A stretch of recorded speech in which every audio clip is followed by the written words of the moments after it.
You may have forgotten about me. Hi, my name's Quarbit. I sometimes make videos. I've been playing so much Elden Ring that I've forgotten how to record intros. Today we're going to be taking a look at another disaster save, this time for Byzantium. So, let's get started. Now, I do end up seeing a lot of Byzantium save files in my inbox, probably because they're one of the most popular nations, so there are a lot of guides, but unfortunately, even if the guide does carry you through the beginning, it doesn't exactly always prepare you for what's to come after. By the way, if you'd like to submit a save, then all you have to do is look in the description and follow the details down there.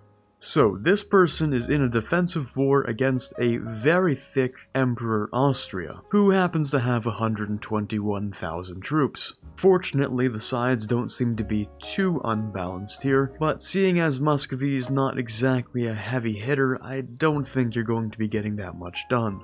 You are also 2 military techs behind Austria, and while you're fortunate enough to not have to deal with the tactics difference, that's still not going to be helping you out very much. I also noticed it's been 40 years and you haven't exactly embraced colonialism, which leads me to believe you probably didn't end up spawning in the Renaissance either. The Renaissance is acceptable, but colonialism really isn't, especially when it spawned so far away. On top of that, you are hardcore dumping points into admin, I assume because you're trying to finish humanist ideas. Another interesting choice. So you're left with very tiny amounts of power generation every month.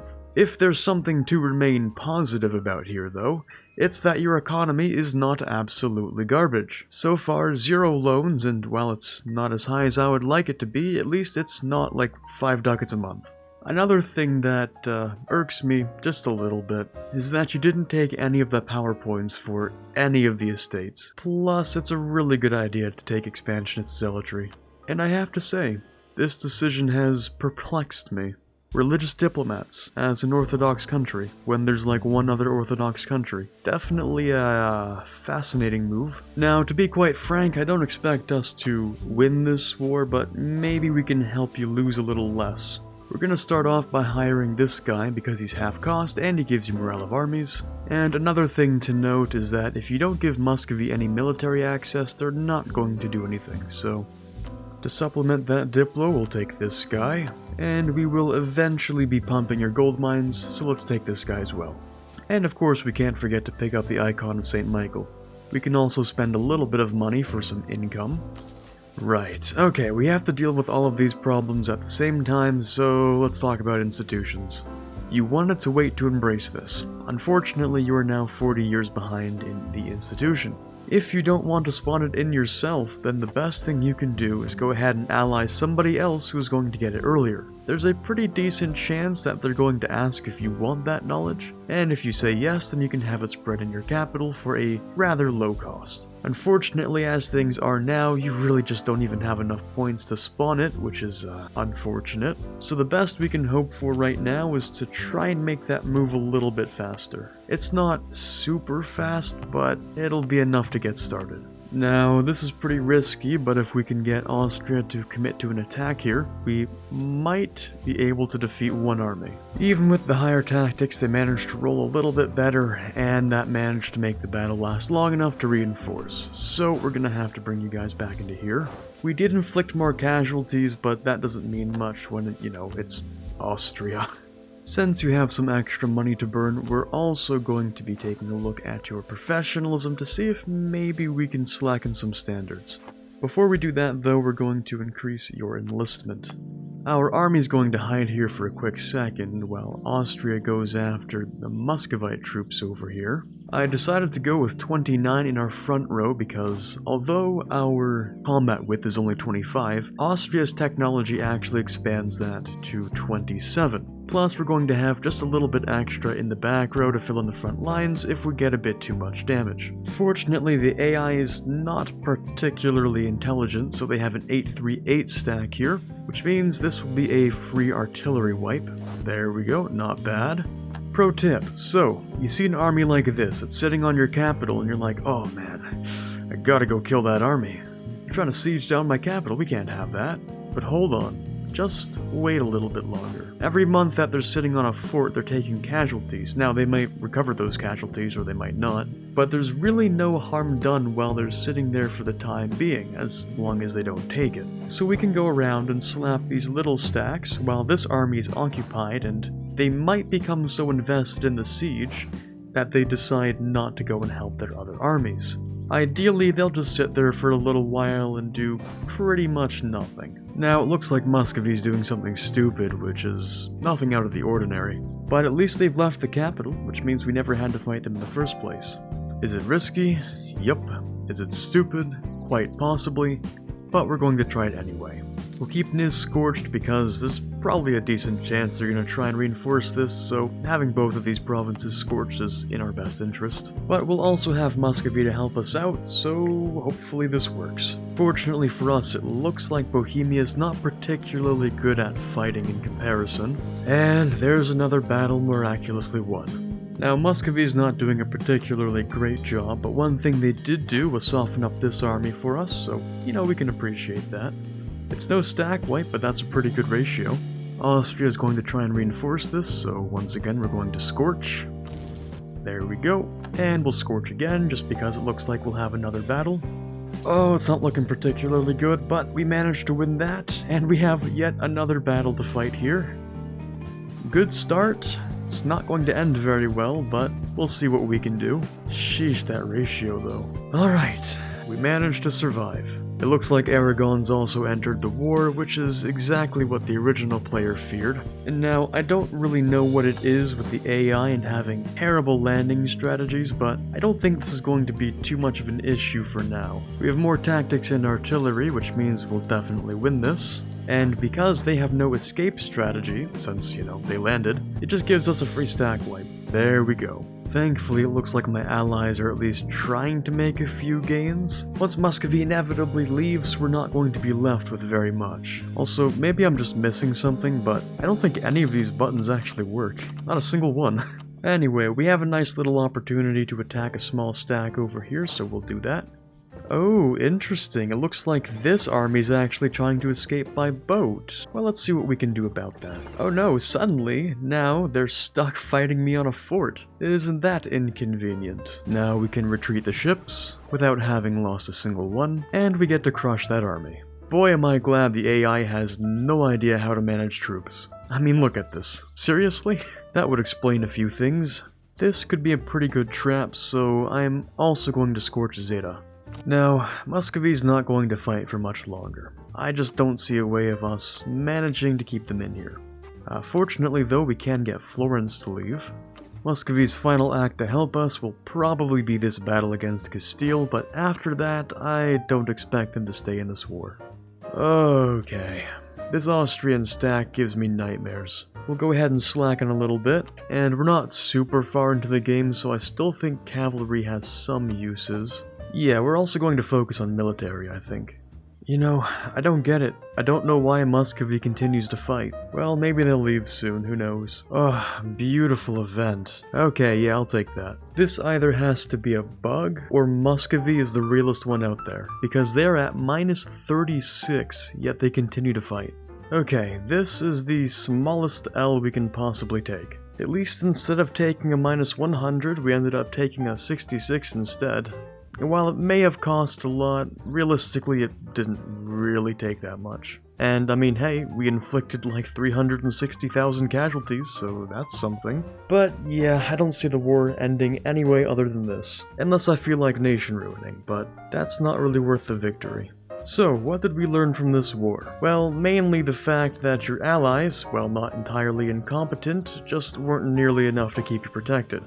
We also need to invest in your economy. So the next plan is we're going to stop being friends with Germian. Wow, how convenient. There we are.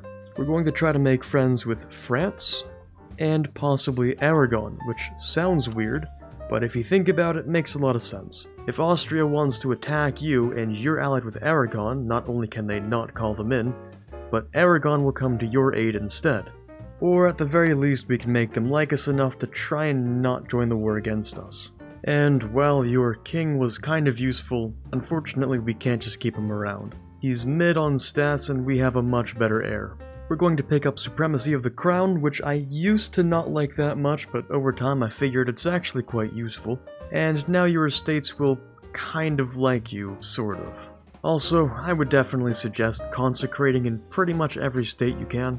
10% extra state maintenance is not a lot to pay, and in the end you get a lot of patriarch authority, especially in your capital. It's this reason why taking religious is a much better idea when you're Orthodox, but for now we'll just play with what you've given us. Now, we aren't just going to wait for victory to fall into our laps. Clearly we have some things that we have to do. We're also just not going to deal with Diplotech very much right now, and instead, I would prefer to dump a lot of those points into Kosovo. We could definitely use a little bit more money. Okay, let's go for a quick annex. And if I never mentioned, Austria actually ended up having to take 3 loans out of that war, so if we were going to lose, at least we managed to cripple them a little bit. And they still haven't quite recovered all that manpower.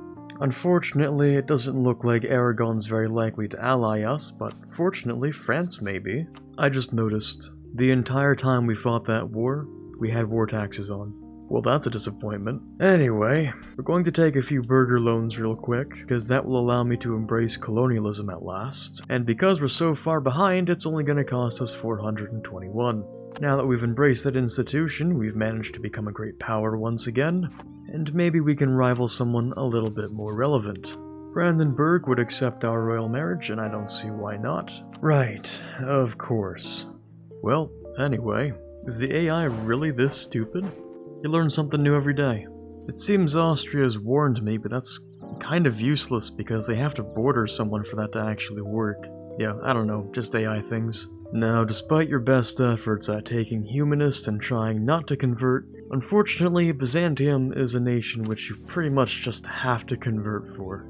And in fact, Orthodox is pretty much just a religion you have to convert for, since you get increased tolerance of the true faith, plus all of your Orthodox provinces get modifiers like local unrest, and the most important one, local manpower modifier. You get upwards of, I think, 33% local manpower modifier on every province if you're at max authority, which is pretty important. Plus, the more authority you have, the faster you convert, so it kind of feeds back into itself. And finally, since you're somewhat of a bastion of Orthodox in the middle of everyone else who isn't Orthodox, having religious ideas will give you the Deus Vult CB, and you'll have less aggressive expansion every time you declare a war and take some land. Plus, you don't have to get claims anymore, which is super useful. Plus, you get 3% missionary strength as Byzantium, and 3 tolerance of the true faith, so taking humanist kind of hurts my soul a bit here. But it gives us splendor, so I'll keep it. At least for now. Oh, thank God we have these 2 enabled now. Maybe Austria will stop trying to kick my butt and focus on the HRE instead. Okay, after all that fighting, this is the peace deal we'll be taking. It's a little bit aggressive, but aggressive is kind of what we need right now. Thank you. So now we've recovered the Eastern Isles, and soon enough we'll recover the coastline. And we can pick up the next Miltech. We can ally up with Brandenburg, and now I'd say we're a little bit better protected than we were before. The truce with Austria is up at last.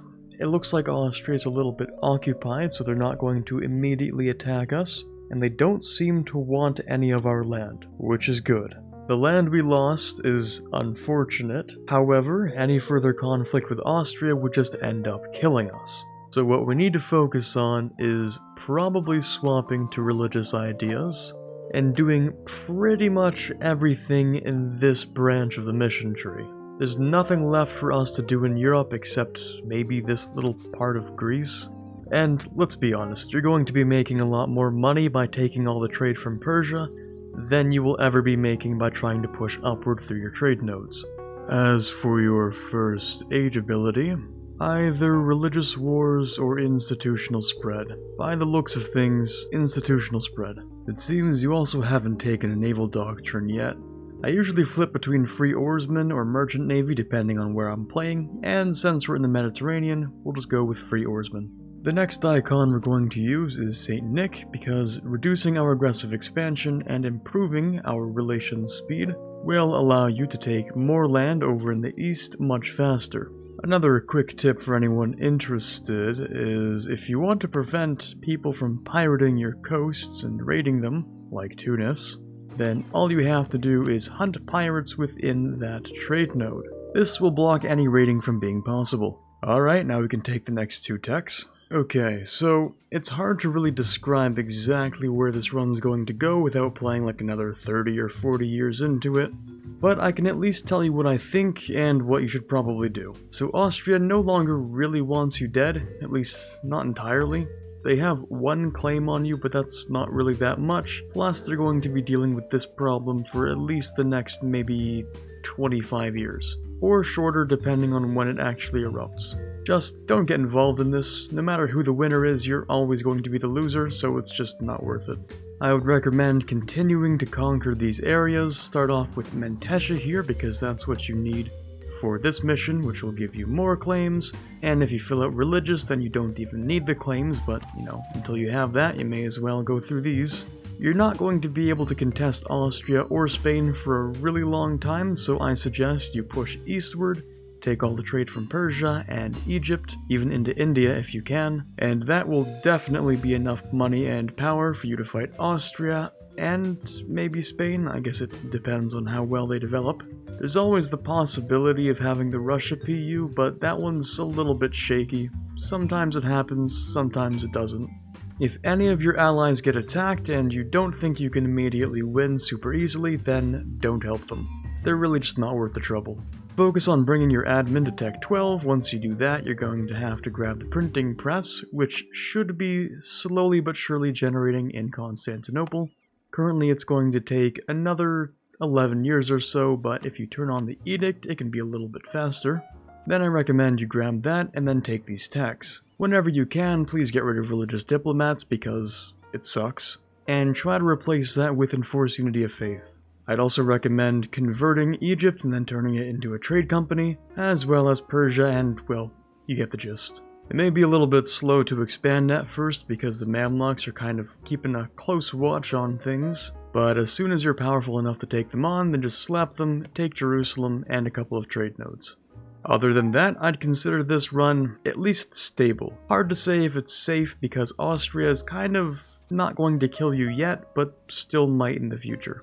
We wouldn't really know unless we play like the next 25 years, and I've already been here for 5 hours. So instead, have a look at your economy because it's looking a lot better now, as well as your manpower and your manpower per month, and now you have some maybe somewhat competent allies. And just one last thing, if you happen to have the extra stability, please get rid of this march. Don't even keep them as a vassal, to be honest, they're not really worth that much. Instead, I would much rather you have a strong ally, or at least any ally. Well, that's it for me today. I hope you guys enjoyed the disaster save. This is Quarbit signing off, and as always, have a fantastic day. Big thank yous to the patrons this month, especially Ben Greenhagen, Matthew Cohn, Quiet Guy, Torvald, Bouncer Steve, Sean, Robert Kaleno, Chewy Shoot, and The Watcher. Patrons get early access to videos, so if you want early access, all you have to do is sign up for the Patreon, the link is in the description. And if you're looking for more videos to watch, I recommend these ones on screen.